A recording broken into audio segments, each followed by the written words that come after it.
Merci de venir. Bienvenue à cette 9e édition des Trophées d'Observatoire.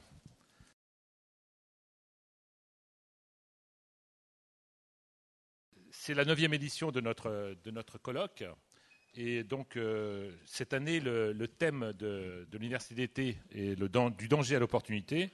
L'IE Club, qui est le club de l'innovation et des entreprises, va essayer de mettre en avant un certain nombre de succès dans la relation entre les grandes entreprises et les PME innovantes, et donc d'essayer de pousser un certain nombre d'opportunités dans ce sens. Alors, aujourd'hui, donc, il y a deux outils de l'Observatoire qui vont être mis en avant. Le premier, c'est l'enquête annuelle, qui permet d'avoir un outil de pilotage. C'est une enquête qu'on mène depuis 9 ans avec Pierre Audouin Consultant. Et donc, ça nous donne un outil de pilotage pour voir au fur et à mesure des années comment évolue cette relation entre les grandes entreprises et les PME innovantes. Et puis ensuite, on va vous présenter un certain nombre de binômes, c'est-à-dire d'une grande entreprise qui a fait un partenariat avec une PME innovante et qu'on a trouvé exemplaire. Donc, je vous expliquerai un petit peu comment on a sourcé ces entreprises. Et donc, Aurélie Barbeau, qui est du journal de l'Usine Nouvelle, va nous accompagner et va nous interroger tout au long de cette réunion. Je te passe la parole, Aurélie. Bonjour, merci d'être là à l'heure et d'être présent. Ces deux outils sont très intéressants à suivre. L'Usine Nouvelle suit depuis plus de 20 ans les jeunes entreprises innovantes, la relation avec les grands comptes, et on la voit évoluer plutôt dans le bon sens. Et c'est vrai que cet observatoire est assez unique sur les relations et d'observation sur la relation entre les grandes entreprises et les jeunes entreprises innovantes ou les entreprises innovantes moins jeunes. Une chose est sûre, c'est que cette année, il semblerait que ça a évolué. En tout cas, on commence à sortir un peu des partenariats de R&D vers des relations plus commerciales et plus abouties. On le verra plus tard, ce qui n'est pas sans poser de problème et aussi compliquer peut-être la relation. Et je pense que pour dévoiler un petit peu cet aspect des choses, on peut peut-être avoir les résultats de l'enquête annuelle. Donc, j'appelle Arnold Aumasson, qui est vice-président de Pierre Audouin Consultant et qui va nous dévoiler les résultats de l'enquête annuelle. Merci, bonjour à tous.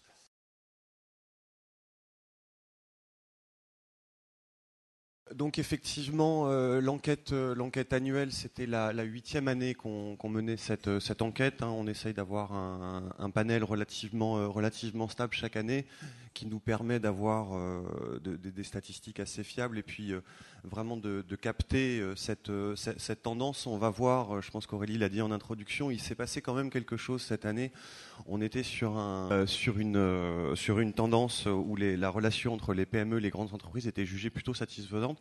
On va voir très rapidement que cette situation a changé.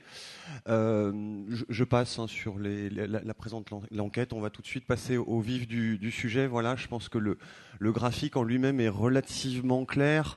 Je commencerai par la mauvaise nouvelle. On avait chaque année environ 12-10% de gens qui disaient que la relation avec les entreprises, qu'elles soient du côté des grandes entreprises ou des PME, s'était dégradée. Là, on a quand même un tiers de notre panel qui nous dit oui, ma relation avec les PME ou ma relation avec les grandes entreprises s'est dégradée. La statistique est très clairement dans le sens de les PME jugent que la relation avec la PME s'est dégradée, mais les grandes entreprises elles-mêmes avouent avoir eu de leur direction générale ou de leur direction des achats, on reviendra à cette direction des achats plus tard, des nouvelles contraintes qui les ont un petit peu obligés à modifier les règles du jeu et à passer sur un nouveau type de relation.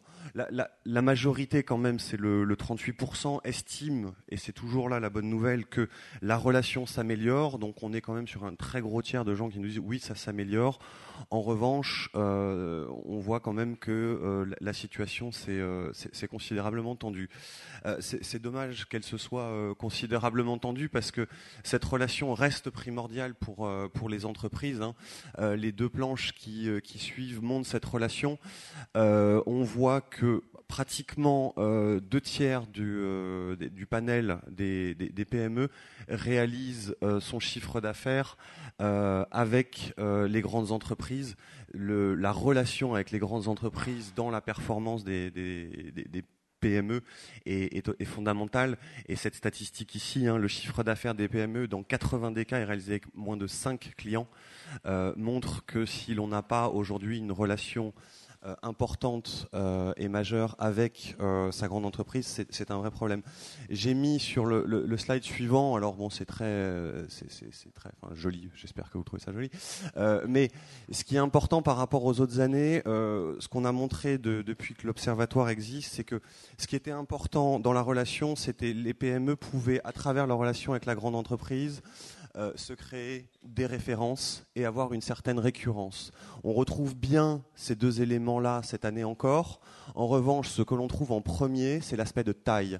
C'est-à-dire qu'aujourd'hui, ils ont besoin d'avoir seules les grandes entreprises sont capables de leur donner des projets de taille qui leur permettent de passer les référencements des directions d'achat qui sont devenus de plus en plus compliqués et qui les obligent à avoir des projets et in fine, un chiffre d'affaires de plus en plus gros. Cette notion de taille, elle revient sur les projets et elle revient énormément aussi sur la dimension du chiffre d'affaires. Comme je venais de le dire, il est très important aujourd'hui dans la relation avec les grandes entreprises d'avoir une certaine taille critique. On retrouve ensuite des éléments, je dirais, plus classiques et plus attendus de la relation autour de la crédibilité, de la valeur ajoutée, de la visibilité. Et peut-être seulement bien plus loin, on retrouve cette notion d'innovation, cette notion d'incubation, d'échange, d'évolution, d'aventure humaine. Voilà. Ce que ces retours qualitatifs, ces entretiens nous ont montré, c'est que d'une relation de partenariat, et j'ai eu la chance d'être membre du jury également, et on l'a aussi senti, d'une relation de partenariat, on est devenu dans une relation très commercial, ce qui est très bien en soi, c'est pas une critique, mais il y a moins de la dimension d'incubation qui est là, mais beaucoup plus la dimension de je cherche ma référence, j'ai besoin d'avoir un gros client. La limite de la relation cette fois-ci là n'a pas évolué. Malgré les efforts et malgré les partenariats, le vecteur principal pour la réalisation du chiffre d'affaires à l'étranger n'est pas à travers le partenariat avec les grandes entreprises. Les PME doivent se débrouiller entre guillemets seules pour faire la conquête de leur marché à l'international. Et deuxième élément qui ne change toujours pas, c'est qu'il reste quand même une très très grande majorité, les 3/4 de nos sondés PME disent qu'ils ne s'appuient pas sur des organismes publics ou parapublics pour essayer de gérer d'améliorer leurs relations avec les grandes entreprises, de s'appuyer sur eux pour optimiser cette relation. C'est vraiment une des limites aujourd'hui de cette relation. On sent qu'il n'y a pas les PME sont très seules, elles l'ont peut-être toujours été, mais c'est vrai que dans un contexte beaucoup plus tendu, on remonte très très vite cette information. Et également, du côté des grandes entreprises, ce qu'on voit, c'est que 2/3 des grandes entreprises qu'on a pu interroger estiment qu'elles ne sont elles-mêmes plus adaptées à l'accueil des PME à cause des nouvelles règles des directions d'achat, de référencement et toutes ces choses-là.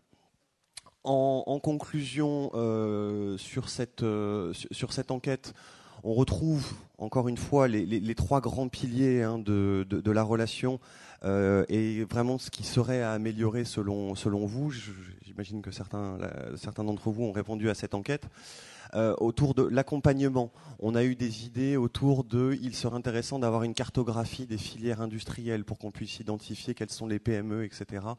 Avoir un meilleur accès à des garanties bancaires, avoir une politique d'incentive fiscal et de quotas auprès des grandes entreprises pour qu'elles aient un certain nombre ou un volume d'achat dédié à l'achat de prestations auprès des PME innovantes. Ce qui revient énormément également, c'est cette notion de simplification. Et là, la lecture de vos entretiens, des entretiens avec les grands comptes et les PME montre que les directions d'achat sont aujourd'hui à l'interface du partenariat et non pas seulement de la relation commerciale, elles sont également à l'interface du partenariat. Et elles mettent de plus en plus de barrières au référencement. Elles imposent de plus en plus des délais de commande et in fine des délais de paiement qui sont de plus en plus difficiles à tenir pour les trésoreries des PME. Elles mettent en place des procédures d'appel d'offres, des RFI, puis des RFP, etc., qui sont très très complexes à gérer également pour les PME qui ont des ressources humaines et financières limitées pour ce genre d'exercice très très long. Et puis, in fine, des procédures d'achat inadaptées. Au final, tout ce qui revient, et je crois que ça a déjà été dit en introduction, tout ça, et ce que l'Observatoire montre, c'est que quelles que soient les difficultés, ce qui est primordial et important, c'est cette notion de confiance, que le discours doit être différencié, que ce n'est pas nécessairement un processus de référencement, que l'innovation n'est pas un processus de référencement. Il faut vraiment accepter de prendre les risques. Voilà, c'était ce qui ressortait très, très brièvement de cet observatoire 2013. Une situation tendue, et je pense que vous la voyez, vous la ressentez comme l'observatoire. Beaucoup, et bravo pour ce travail. Très intéressant. Alors moi, je vais juste apporter un commentaire. Cette rupture qu'on a marquée cette année, c'est une bonne et une mauvaise nouvelle. Parce que la mauvaise, c'est effectivement, les rapports se sont un peu complexifiés. Mais la bonne nouvelle, c'est qu'ils se sont complexifiés, comme j'avais dit au début. Parce que les PME innovantes sont passées d'interlocuteurs R&D qui faisaient des prototypes, on voyait, on essayait, aux directions des achats. Alors certes, c'est forcément plus compliqué, c'est plus tendu. Mais au moins, là, c'est du business, au moins, c'est des contrats, au moins, c'est des vraies références. Et donc, ça se passe moins bien. Mais ça se passe et on est passé à un autre stade. Et je crois que les trophées de cette année en sont un bon exemple. Alors, je ne veux pas dévoiler tout. Voilà. Ça fait partie quand même probablement de ceux qui ont dit que les rapports s'étaient améliorés. En tout cas, je l'espère. Robert, c'était quoi la tendance de ces trophées cette année ? Disons que la tendance de ces trophées cette année, c'est qu'on a eu pas mal de candidatures, plus venant du monde de l'industrie aussi, et puis un petit peu du développement durable. Donc c'est une tendance actuellement qu'on a, ce qui se reflète dans les catégories qu'on a décidées cette année. Juste, je vais essayer de rappeler, donc les trophées, en fait, ce sont des personnes. Il y a un appel à candidature qui a lieu au mois de mai. On reçoit des dossiers, on en sélectionne. Ensuite, on a un jury. Donc, est-ce qu'on peut passer le slide suivant ? Donc voilà, les membres du jury qui sont la plupart soit des entrepreneurs, soit des gens dans le domaine de l'investissement, soit autour de l'investissement, OSEO, etc. Et ce jury reçoit physiquement chacun des binômes. Donc c'est un vrai jury qui interroge de façon... et les binômes souvent sont heureux d'être passés parce que ça les forme, leur apprend des choses. Donc je remercie ce jury. Il y en a certains dans la salle qui ont travaillé plusieurs jours pour élaborer ces trophées. Et donc la première chose qu'on va essayer de faire, c'est passer rapidement, et André Dan je passe le micro à André, pour passer tous les binômes qui vont pouvoir parler 1 minute. Nous avons tous la chance ici de recevoir maintenant les 10 binômes qui ont été sélectionnés dans le processus de sélection du jury. Et ce que je vous propose, c'est de les écouter tous, les binômes, l'un après l'autre. Chacun va avoir un exercice difficile à réaliser. Donc je vous demande d'être très indulgent et d'être très soutenant, des vrais supporters, pour les interventions de 2 fois 30 secondes qui vont avoir lieu. Le premier binôme, s'il vous plaît, ABB et CO2, sachant que chacun d'entre vous prend un micro sans fil. La PME innovante se met ici, le grand compte se met là, et tu as maintenant 30 secondes top chrono. Bonjour, donc MyCO2 et ABB sont partenaires dans le domaine de l'efficacité énergétique du bâtiment et du développement durable. Donc ensemble, nous avons créé une solution qui permet de mesurer et d'afficher les différentes consommations d'énergie et d'eau dans le bâtiment et de les restituer à l'utilisateur à travers une approche design et ludique. Donc les véritables challenges ont été d'opérer un réel transfert de compétences et d'accorder nos différents process et timings pour délivrer une offre qui soit attractive et intéressante sur le marché. Génial. ABB. ABB, groupe international, nous sommes constructeurs d'équipements électriques. Dans ce domaine-là, nous travaillons beaucoup à la transition énergétique, sur des solutions pour la transition énergétique, et plus particulièrement dans le comptage d'énergie. Pour en revenir à nos moutons, lorsqu'on est sur le marché français, on cherchait à faire un démonstrateur dans le domaine de l'efficacité énergétique dans le bâtiment, et nous recherchions un partenaire flexible avec la capacité d'innovation, la possibilité de travailler dans le domaine de l'informatique, de pouvoir traiter des données de comptage d'énergie de pouvoir les appliquer. MyCO2 était parfait dans ce domaine-là. Nous avons donc travaillé ensemble. Merci infiniment. Bravo. Bouygues et Ayudo, s'il vous plaît, nous vous attendons ici au pas de course. C'est important d'être aussi sportif dans ces métiers, n'est-ce pas? Tu as le micro sans fil. Bonjour, moi je suis Arnaud Accard, le directeur de Ayudo. Et Vincent Dubois, responsable du système d'information chez DTP Terrassement. Pour répondre en fait à la question qui nous a été posée, donc on travaille maintenant, la société Ayudo, on travaille pour le compte du groupe Bouygues, l'ensemble du groupe Bouygues depuis maintenant 2 ans. Je crois que essentiellement ce que ce grand groupe est venu chercher chez nous, la petite TPE innovante, c'est surtout des capacités d'adaptation et de réactivité, c'est-à-dire à sortir un peu des sentiers battus traditionnels et un peu figés pour proposer des solutions résolument adaptées et proposées dans des délais qui permettent d'améliorer la réactivité du groupe. Génial. Et nous, de notre côté, pour un peu rebondir sur ce qui s'est dit précédemment en introduction, ce qu'on a trouvé chez Ayudo avant tout, c'est un partenaire avec lequel on a pu avancer en toute confiance sur les sujets que nous avions à mener, ce qui nous a permis un peu de sortir des sentiers battus sur la terme de conception d'applications. On est là sur des applications de terrain, des applications dans le core business de notre activité.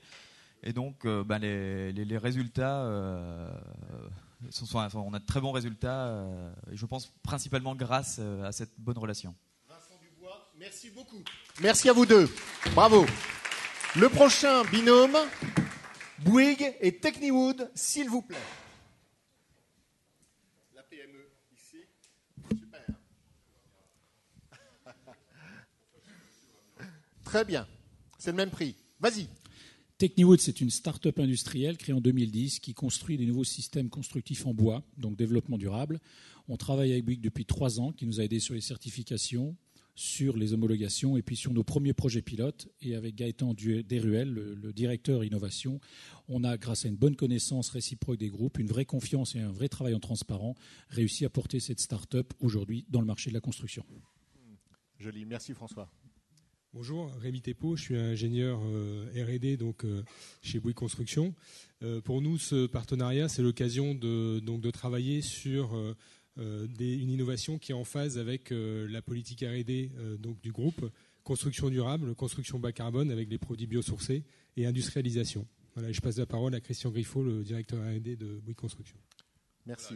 Voilà, juste mon intrusion pour dire simplement, et François, je le remercie, qui a cité Gaëtan Desruelles, qui sont tous les deux à l'initiative de ce partenariat réussi. Donc moi, en tant que directeur R&D, je vais assurer la continuité, puisque Gaëtan Desruelles, ici cité, nous a quittés il y a 15 jours. D'accord. Ok, merci infiniment. Bravo. Prochain, Chronopost et Mouville. Bienvenue, messieurs. Chacun prend un micro sans fil. La PME de ce côté-là. Merci. Patrick. Oui, bonjour. Donc Patrick Souet. Je suis un des 2 dirigeants fondateurs de la société MUS qui a pour vocation de développer des véhicules de livraison urbaine. Et l'approche que l'on a eue avec Chronopost a déjà dû franchir un petit obstacle de notre côté, c'était de nous donner en pleine confiance la compétence technique et toutes les idées technologiques et techniques que nous avions pour porter cette innovation sur le véhicule électrique. Une fois levé cette propre limite que l'on s'était donnée, la relation avec Chronopost est partie. Donc Chronopost, nous sommes le spécialiste du transport express de colis de moins de 30 kg. Dans le cadre de notre politique développement durable, nous nous obligeons, et je pense que c'est tout à fait citoyen, à réduire nos émissions de CO2. Nous utilisions des véhicules électriques depuis un certain nombre d'années, notamment au départ de notre agence qui se trouve sous la place de la Concorde. Et lorsque nous avons détecté la société Muse, eh bien, le caractère innovant du produit Mouville qu'il proposait et également la compétence technique des équipes, ainsi que le service qui était associé à cela, nous a tout de suite séduit. C'est pourquoi nous avons souscrit un partenariat avec eux qui, je l'espère, durera très longtemps. Bravo, merci beaucoup messieurs. DocaPost et Localeo, s'il vous plaît. Super, merci infiniment pour votre participation active à tous.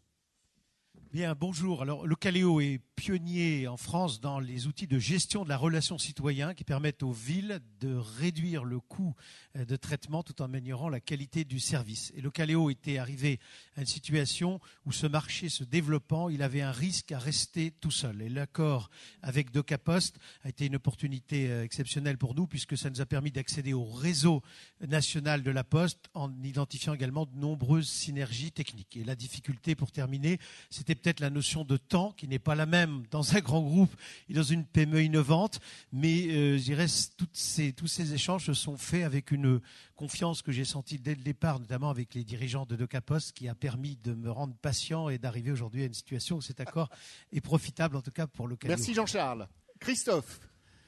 Bonjour, DocaPost, qui est une filiale du groupe La Poste, souhaitait renforcer son offre numérique des solutions à destination des collectivités territoriales. Et grâce à ce partenariat avec Localeo, DocaPost est aujourd'hui le leader des solutions d'appli mobile, de sites web de nouvelle génération et de logiciels de gestion de la relation citoyen. S'il y a des élus locaux dans la salle, je sais que les entrepreneurs sont parfois élus locaux, n'hésitez pas, nous avons les solutions qu'il vous faut. Merci. Joli, bien joué. Bravo. Super binôme. La PME ici, SideTrade. Bienvenue, Axel. Bonjour. Ce qui fait le partenariat entre SideTrade et l'RRMS est un partenariat à la fois technologique mais aussi commercial, pour faire écho à ce qu'on entendait tout à l'heure. Et ce qui a fait le succès de ce partenariat, je crois, c'est d'abord une vision de la finance, mais aussi être diffusée dans les équipes commerciales. Ce qui a fait le succès, évidemment, sont aussi des gains en termes de temps de développement pour la RMS, des gains en termes de capacité commerciale, puissance d'un réseau, notamment à l'international, pour SideTrade. Merci Grégory. Axel. Alors, un facteur clé de succès pour nous très, très important et capital, c'est le travail en équipe. Alors on a un peu l'impression chez SideTrade de débouler un peu comme des enfants terribles dans une organisation très feutrée et très calme. Donc on a un peu l'impression de leur faire l'effet d'être des enfants un peu turbulents, mais au final on se rassemble autour d'une vision commune qui est en fait le succès pour le client. Et on est ravis de constater que cette vision commune et ce travail en commun nous mènent déjà à nos premiers succès commerciaux, puisqu'on a déjà commencé à signer les premiers contrats. Bravo, merci à vous deux. Super. Les prochains. Pas de problème.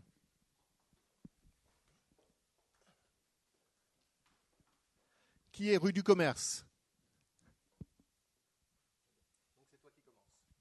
Walter Almeida, donc je suis le fondateur de la société Generative Objects. Nous commercialisons une plateforme innovante de productivité logicielle qui permet de réduire de 5 à 10 fois les coûts de développement et les délais de mise en production. Notre principale difficulté est de gagner la confiance du client sur la pertinence de notre solution et la valeur ajoutée de travailler avec une start-up. Et comment ça s'est passé avec Rue du Commerce pour ça? Donc, nous utilisons un outil... Nous utilisons un outil qui est la fondation Fair Business Deal de Xavier Vauquois, qui prend le risque initial, finance le POC, qui est remboursé ensuite sur succès par la grande entreprise. D'accord. Hervé? Hervé Lacour, directeur technique de Rue du Commerce. Comme vous le savez, Rue du Commerce est une société de e-commerce qui a été créée en 1999. Cette société, en fin de compte, a d'abord fait son propre métier de distribution de produits high-tech. Et en 2007, en fin de compte, a ouvert une galerie marchande. Donc on a un peu plus de 3 millions de produits en ligne aujourd'hui. Et ce qui est important, c'est que depuis 1999, des grosses équipes techniques avec un passé, un historique qui est quand même pas si simple à faire vivre. Et ce qui est important, en fin de compte, dans notre relation, c'est que moi nous avons trouvé au travers, en fin de compte, la société qui a travaillé avec nous. Generative Object. Generative Object. On a trouvé surtout deux choses. La première, c'est que ça nous a terriblement ouvert l'esprit, parce que les équipes techniques, ce sont des gens qui ont par nature l'esprit un petit peu sceptique pour pouvoir avancer sur des nouvelles technologies.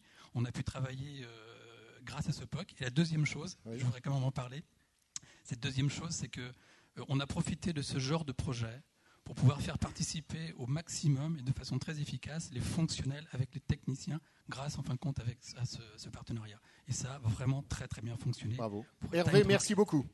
Merci Rue du Commerce et Generative Objects. Maintenant, 2 femmes, on les mérite. Sanofi et groupe FG Design. Bonjour, nous sommes en charge de la gestion de l'ensemble des stands des congrès pour le groupe Sanofi. Je dirais que le principal challenge, ça a été à la fois de répondre aux enjeux de la direction des achats, donc en termes d'optimisation sur l'image de marque, sur la démarche RSE, sur les coûts évidemment, et puis d'allier ça aux demandes des opérationnels au sein de Sanofi, qui sont nombreux avec des attentes diverses. Encore une phrase. Pour nous, les facteurs du succès, ça a été d'abord l'échange avec Sanofi, parce qu'on a vraiment travaillé main dans la main, l'anticipation, la projection et la transparence. Joli. Géraldine ? Non, Nathalie maintenant. Nous avons en fait, à travers la réussite de notre partenariat, en tout cas début de partenariat, mis en évidence auprès de nos différents interlocuteurs en interne la nécessité d'améliorer la cohérence de notre image, de développer la visibilité, parce qu'on parle de stand, c'est donc le canal qui est directement en fait visible face à nos clients, et plutôt que de faire de ça de manière isolée ou très ponctuelle avec différents partenaires, s'engager mutuellement pour améliorer cette image. Et puis, comme relation à long terme. Exactement. Donc on s'oriente vers une relation à long terme et on veut profiter de la flexibilité, de l'agilité d'FG Design pour aller au-delà de certains classiques et développer l'innovation sur ce segment. Nathalie de Sanofi, merci beaucoup. Merci Nathalie. Sodexo et Link by Net qui va commencer. Patrick, à toi. Bonjour, donc Link by Net est une société d'infogérance e-business. Lorsqu'il y a 15 ans, Sodexo nous a fait confiance. Nous étions 2 collaborateurs dans un garage. Et puis aujourd'hui, 15 ans après, nous sommes 450 collaborateurs répartis dans le monde entier. Et puis toujours heureux d'être prestataire de Sodexo. Nous avons traversé avec Sodexo beaucoup de challenges. Ils nous ont fait grandir. On a travaillé main dans la main. Et aujourd'hui, on espère qu'il y aura toujours encore autant de challenge à dépasser. Joli. John. Tout d'abord, merci à la MEDEF d'organiser ce trophée et à l'audience d'y porter intérêt. Ensuite, Sodexo, je ne vais pas présenter Sodexo, mais en 2005, il y a eu un choix de globalisation des infrastructures informatiques du groupe, qui avait une approche vraiment très PME dans les 80 pays où on est présent. Et au vu des fournisseurs plutôt, et je dis fournisseurs, pas partenaires, plutôt traditionnels, industriels et avec leur approche, on a fait le choix d'un partenaire beaucoup plus petit, moins connu, mais beaucoup plus agile et volontaire de prendre des risques avec nous et dans une dynamique d'amélioration continue et surtout dans une approche tout à fait innovante de faire l'infrastructure. Donc on a été à fond dans le cloud service, la construction des clouds privés, publics et hybrides, et ça fonctionne. Et avec des projets au départ assez gros déjà, de messagerie du groupe, oui. Ensuite SAP, ERP et de plus en plus gros, et donc on continue ce partenariat. Merci John. Très constructif. Merci beaucoup. Bel exercice. Veolia et Incube, c'est ça? Ou Ncube? C'est toi qui décides.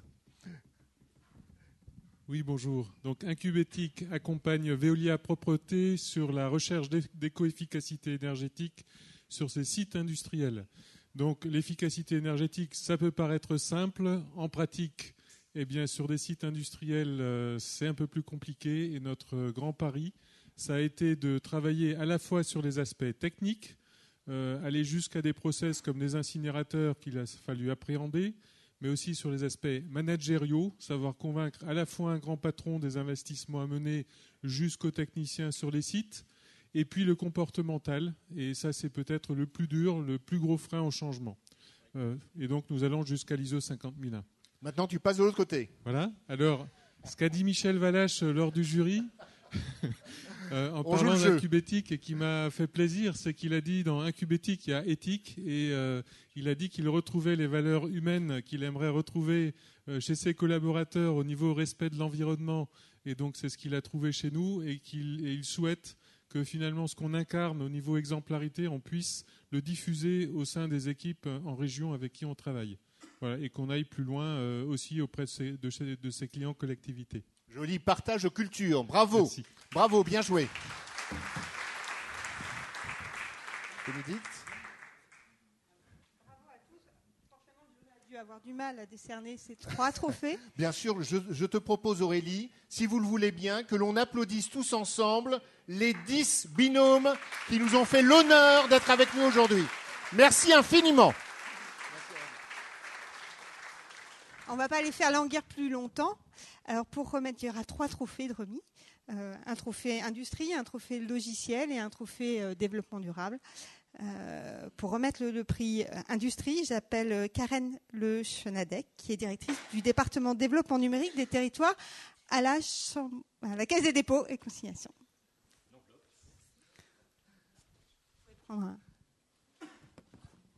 Bonjour à tous. Ça fonctionne ? Oui, c'est bon. Mais bonjour à tous. Donc effectivement, à la Caisse des dépôts, on soutient cette initiative depuis quelques mois maintenant. Pour ceux qui ne connaissent pas complètement la Caisse des dépôts, on est un groupe public. On se définit comme étant un investisseur au service du développement économique du pays. Et donc évidemment, toutes les questions en fait qui consistent à développer des activités, des industries, des entreprises et réunir justement des PME et des grands groupes, ça fait partie de notre quotidien. Et par ailleurs, effectivement, la plupart en fait de nos activités se déroulant sur les territoires, les sociétés qui sont amenées en fait à évoluer et à se développer sont sur les territoires, d'où le fait qu'on est particulièrement intéressé par cette action.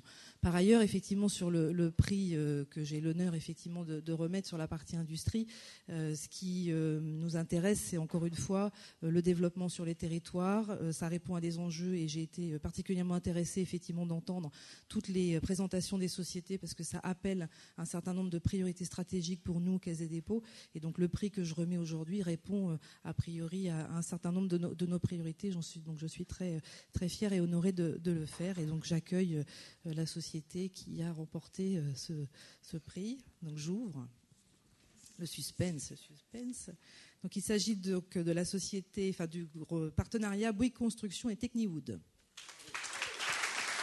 Si vous voulez venir recevoir votre prix.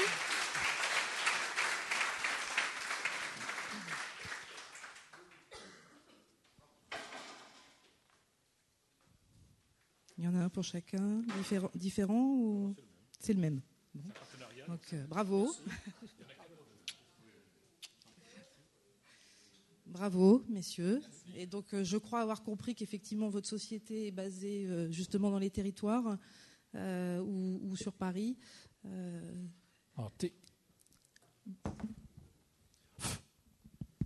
Oui, Techniwood, en fait, je parlais de start-up, a créé une des plus grosses usines aujourd'hui au niveau européen avec 9 brevets internationaux et va développer 200 000 m² de production d'un panneau bois révolutionnaire en offrant en fait un système constructif pour tous ceux qui veulent aller vers la construction durable. Donc c'est en recherche-développement depuis 2010. La production a démarré en 2013 et avec Bouygues, on a commencé les premiers chantiers pilotes qui sont absolument exceptionnels en termes de performance, de rapidité de montage, parce qu'on monte une maison complète en 2 jours, et on a une fiabilité, une qualité et des volumes qui préfigurent en fait ce que sera la construction industrialisée avec le préfabriqué de plus en plus. C'est un petit peu le Graal qu'on cherche tous depuis quelques années. On essaye et peut-être que sur ce développement durable, on va répondre aux enjeux de la transition énergétique, de la performance, du matériau sain et de la capacité à industrialiser un peu plus la construction. Donc ça a été un partenariat exemplaire pour nous parce que Bouygues nous a aidés véritablement à obtenir la certification. C'était complètement nouveau et en 2 ans on l'a obtenu et puis surtout à obtenir la crédibilité des premiers chantiers pilotes qu'on a réalisés sur Paris, en Suisse.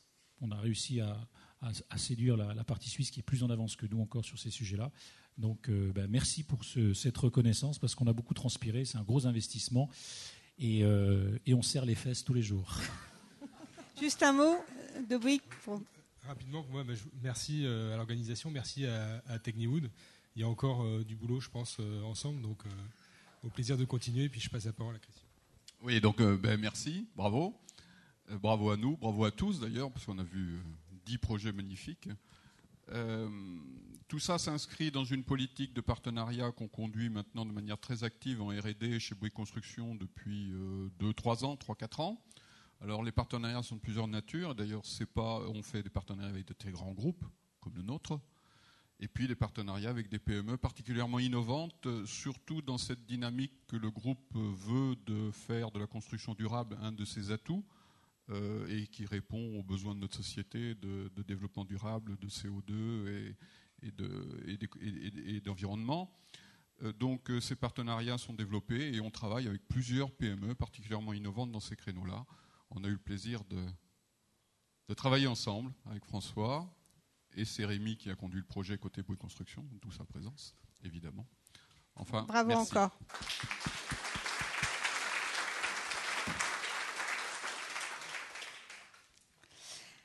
On va passer au trophée logiciel. Et pour le remettre, j'appelle Marie-Christine Ogli, qui est présidente du MEDEF Île-de-France. Marie-Christine a été empêchée d'un Ah, elle était là tout à l'heure. Oui, elle était là tout à l'heure. Désolée.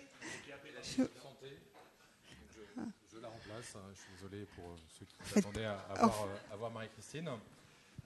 Donc voilà, moi je suis président du comité MEDEF Innovation et Territoire, commission innovation du MEDEF. Donc pour nous, effectivement, l'innovation est la problématique numéro 1 de toutes les entreprises, en tout cas devrait l'être. Ce qu'on a pu constater, c'est qu'effectivement, un grand nombre d'entreprises ne se sentent pas concernées ou n'osent pas ou trouvent ça trop compliqué et autres.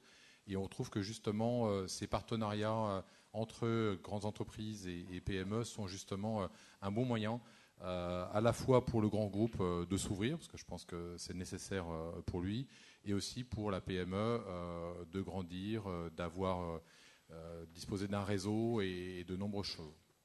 Donc on m'a demandé de remettre le prix sur le... L'effet de palanguire. Des palanguires sur le numérique.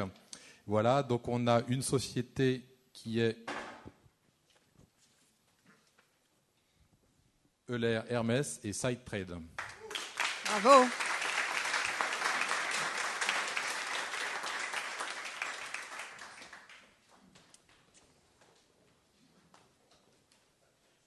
Ils sont 3 maintenant. Vous n'avez pas plus de temps de parole pour autant. Hein. Voilà. Félicitations en tout cas. Merci. Merci, pardon. Bien joué à Maurice. J'ai vu que le prédécesseur. Voilà.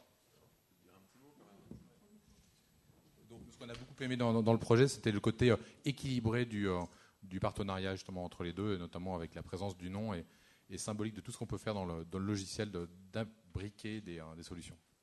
Alors, nous, on vit ce partenariat encore au quotidien aujourd'hui. C'est effectivement une assez belle aventure où c'est le mélange effectivement d'une équipe assez innovante, un peu sauvage, qui rencontre les moquettes épaisses de la défense pour développer une solution commune autour d'un sujet qui est très sérieux, qui est la gestion du cash pour les entreprises.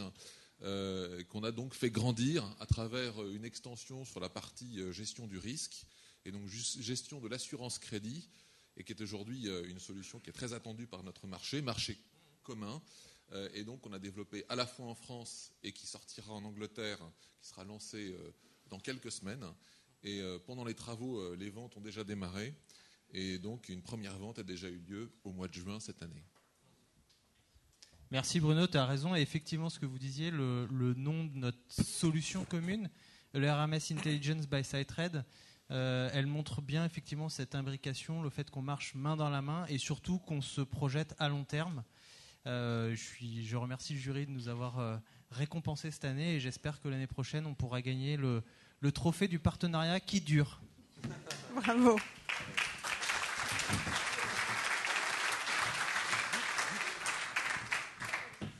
Et pour remettre le Je voulais juste signaler une chose, c'est que SideTrade avait déjà eu un prix, je crois, il y a 6 ans. Il y a quelques années. Donc voilà, il faut persister et on peut même gagner 2 fois. Voilà. Bravo. pour remettre le dernier trophée du développement durable. Je m'appelle Hervé Schrick, qui est président du directoire d'Xange Private Equity.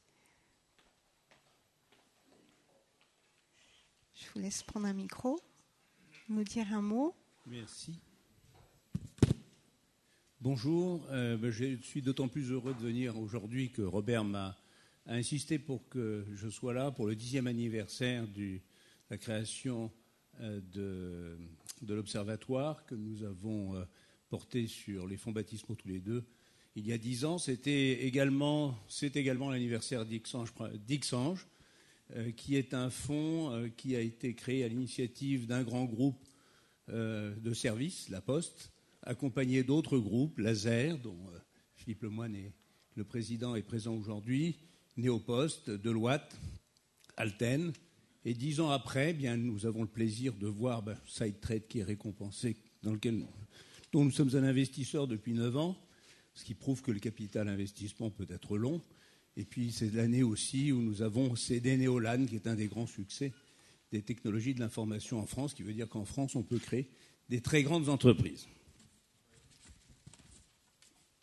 Alors, le hasard, je ne sais pas s'il fait bien les choses, en tout cas, il m'amène à remettre un prix à Chronopost et Muse.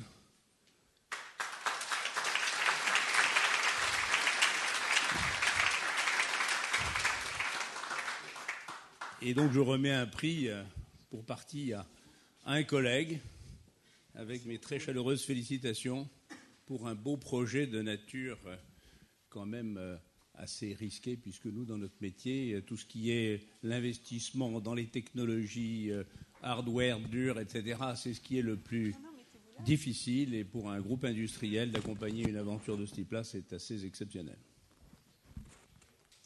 Merci.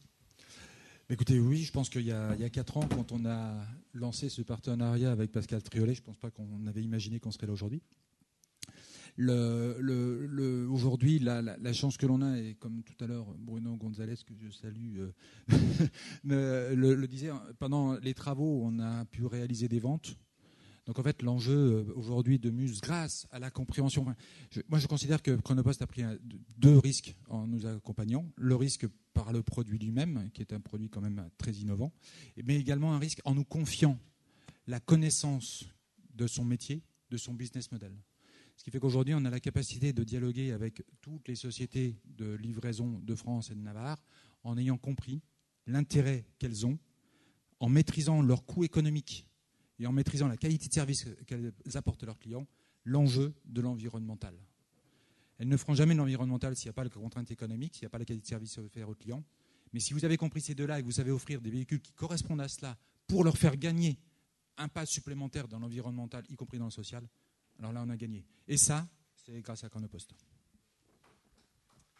Très bien, merci Patrick. Alors, moi je considère que des grandes entreprises comme les nôtres, elles ont aussi cette obligation un peu civique d'accompagner des sociétés brillantes et innovantes. Et j'essaie, parce que j'ai également la casquette de directeur des achats, de ne pas appliquer des procédures trop strictes comme ça nous a été expliqué tout à l'heure, et au contraire de leur tendre une perche pour qu'on arrive à se mettre à leur niveau, qu'on les accompagne, parce que derrière, moi j'ai vu travailler des gens énormément jour et nuit. Patrick Souet est trop humble pour le dire, mais Muse, quelque part, c'est son projet industriel, donc bravo. Et derrière, pour nous, il y a un résultat qui est très important, parce qu'il nous apporte des véhicules qu'on ne trouverait pas sur le marché, il les développe, il les adapte en fonction de notre besoin, ce qu'un grand industriel ne sait pas toujours faire, puisqu'il doit vendre des véhicules adaptés à tous les domaines d'activité. Et moi, je considère que l'écoute que l'on peut avoir auprès de ces PME et le résultat que l'on a, franchement, au final, c'est brillant, et on se doit de les encourager, de les aider et de les porter même à l'international. C'est ce qu'on va essayer de faire également. Voilà.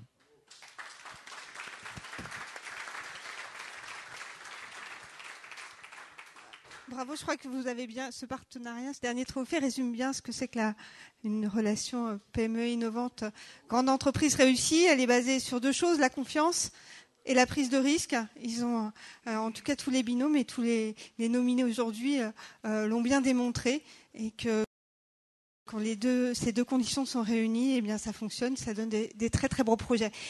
C'est pas tout à fait fini, parce que comme l'année dernière, on a la chance d'avoir un témoin de choix pour clore cette cérémonie. Je te laisse la parole. Philippe Lemoine, président de l'ASER. Merci Robert. Écoutez, je vais être rapide parce que je pense qu'il y a une suite du programme pour chacun. D'abord pour dire que je suis vraiment content d'être invité à faire cette conclusion une nouvelle année pour trois raisons. D'abord, je trouve que c'est une manifestation sympathique et je suis content d'avoir amené l'Observatoire des relations grandes entreprises, d'entreprises PME innovantes à venir dans le cadre du MEDEF, parce qu'avant c'était plutôt dans le cadre des entreprises publiques, ce qui est très bien, mais voilà, c'est bien d'être au MEDEF. Secondo, parce que c'est un enjeu super important pour la croissance en France, que la croissance des PME. C'est évident que, quelles que soient les optiques macroéconomiques, il y a une réalité microéconomique derrière, c'est que la croissance d'un pays, c'est la croissance de ses entreprises, et qu'il faut permettre à des entreprises, non pas uniquement d'être créées et de stagner, mais de se développer. Et puis tertio, par rapport à un nouveau paramètre de la compétition économique, qui est la compétition liée au numérique, ce qui est hyper important, c'est de monter des écosystèmes performants entre grandes entreprises, PME, acteurs divers, et la compétition va s'organiser de plus en plus autour de ce type de relations, et avec notamment tous les mécanismes d'innovation ouverte, d'open innovation, qui sont quelque chose d'extrêmement important. Alors de ce point de vue-là, où est-ce qu'on en est ? Je pense qu'on est un petit peu au milieu du gué en France. D'un côté, il y a des choses qui progressent nettement. On a vu des très bons projets aujourd'hui encore.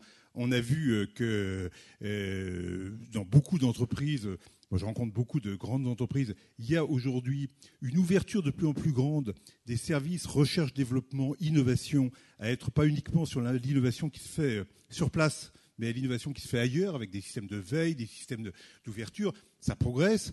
Il y a eu un rapport cette année qui n'était pas MEDEF d'ailleurs, mais qui était de l'AFEP, dans lequel je faisais partie du groupe de travail. On a fait passer l'idée qu'il y avait un capital d'expérience formidable qui était lié à cet observatoire grande entreprise PME innovante. Voilà, donc il y a des choses qui se font, qui se disent, qui sont prises en compte. D'un autre côté, on est une période de crise, il y a des budgets qui se referment. Je voyais que dans les sondages qui ont été faits à l'occasion de cette manifestation aujourd'hui, il y a malheureusement pas mal de PME qui considèrent que les relations sont plutôt dégradées avec les grandes entreprises qu'elles n'ont progressé. Donc tout n'est pas forcément complètement évident. Et certains ont pu noter que dans les projets hyper intéressants qui avaient lieu aujourd'hui, qui étaient présentés, il y en avait pas mal qui avaient une connotation opérationnelle et moins que les autres années qui avaient une connotation recherche, développement, innovation dure. Et ça, c'est tout de même quelque chose d'hyper important. Moi, j'ai participé au mois de juillet à une mission qui avait été montée par l'IE Club en Israël. Pourquoi Israël ? Parce que Israël, vous savez, il y a un bouquin qui se lit partout là-bas qui s'appelle Israel, the Startup Nation, qui est l'idée que après la Silicon Valley, il y a 4000 startups en Israël qui se développent extrêmement rapidement. Et toutes ces startups, elles ont vocation, comme pas mal de startups, à ne pas croître toujours indéfiniment, mais être rachetées par des groupes plus importants. Et ça nous a amené à réfléchir parce qu'en France, comme vous le savez, on a un premier problème qui est qu'il y a peu de startups qui sont rachetées par des grands groupes. Voilà. Donc d'où la faiblesse, un des éléments de faiblesse du capital risque, qui a lutté contre cet élément-là, qui est qu'il n'y a pas de marché de sortie facilement. Mais ce qui est hyper important, c'est qu'il y ait une réalité innovation derrière. Quand on voit en Israël, il y avait un exemple qui venait de se produire quand on y était, qui était le rachat d'une PME qui s'appelle Waze, qui fait de la géolocalisation par mobile de façon assez intéressante, en essayant de voir les trafics, les rythmes auxquels les différents mobiles circulent, qui a été racheté pour plus d'$1 milliard par Google. La compétition s'est organisée, notamment entre Google et Facebook, pas uniquement sur le prix, mais sur l'engagement qu'a pris Facebook de laisser sur place les centres de recherche et de développement de cette PME. Et c'est pour ça qu'ils ont apporté le... Pardon. Oui, j'ai dit... Je suis tombé... Oui, pardon, excusez-moi. Donc c'est Google qui a pris cet engagement. Et aujourd'hui, Israël bénéficie énormément du fait que même si les entreprises sont rachetées par des entreprises, par des capitaux différents, bénéficient énormément d'avoir des centres de recherche nombreux, plusieurs centres de recherche Google, des centres de recherche Microsoft, des éléments de ce genre qui ont été constitués justement par des agrégations d'équipes de recherche-développement concrètes qui ont été menées soit en liaison avec les universités, soit avec des projets entrepreneuriaux de ce type-là. Eh bien, c'est souhaitable en France. On ne peut pas avoir la double peine d'avoir d'une part un marché secondaire, une difficulté à racheter les startups qui se développent, et d'autre part, de ne pas leur donner les atouts d'apparaître par rapport sur la scène mondiale comme totalement innovant, totalement recherche. Donc vraiment, développons ce mouvement de partenariat grand groupe PME innovantes et développons-le notamment sur les domaines d'innovation. Alors je voulais conclure aussi sur le fait qu'il y a 3 initiatives qui ont été prises par l'IE Club qui me sont vraiment de très grande qualité comme idée. Primo, une initiative qui est de dire chassons en meute, organisons-nous différentes PME pour prospecter ensemble certains grands comptes. Deuxièmement, travaillons entre PME innovantes et PME traditionnelles, parce qu'on dit lien avec les grands groupes, mais il y a des tas de PME traditionnelles dans certains métiers qui pourraient bénéficier de partenariats de ce genre. Et notamment, 3e initiative, une initiative plus axée sur les secteurs industriels, avec l'idée que dans l'industrie, on peut aussi venir redoper. Vous savez, il y a tout un thème de réindustrialisation qui n'est pas lié uniquement au prix du gaz de schiste ou à des éléments de ce genre, mais qui est lié à la maîtrise de savoir-faire et à la maîtrise de l'innovation dans des domaines comme ceux que l'on voit ici. Donc vraiment, très bonne initiative, il faut qu'on continue. Et franchement, je pense que pour le MEDEF et pour toutes les organisations d'entreprise, c'est le genre d'initiative à soutenir et à appuyer. Merci. Merci beaucoup, Philippe.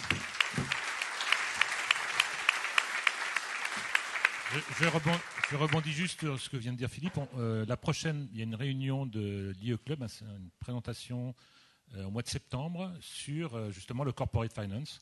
Donc ça répond un petit peu à cette question. Pourquoi les entreprises françaises n'investissent pas et n'achètent pas des PME? Voilà, je pense qu'on peut encore applaudir et les nominés, et les lauréats, et le jury, ceux qui sont présents, et Robert, Philippe et son équipe. Voilà. Et encore une fois, soutenez, si vous n'êtes pas membre, rejoignez l'IE Club, parce qu'ils font vraiment un travail qui fait avancer les choses, on l'a vu aujourd'hui. Merci encore. Merci. Au revoir. À bientôt, à la prochaine.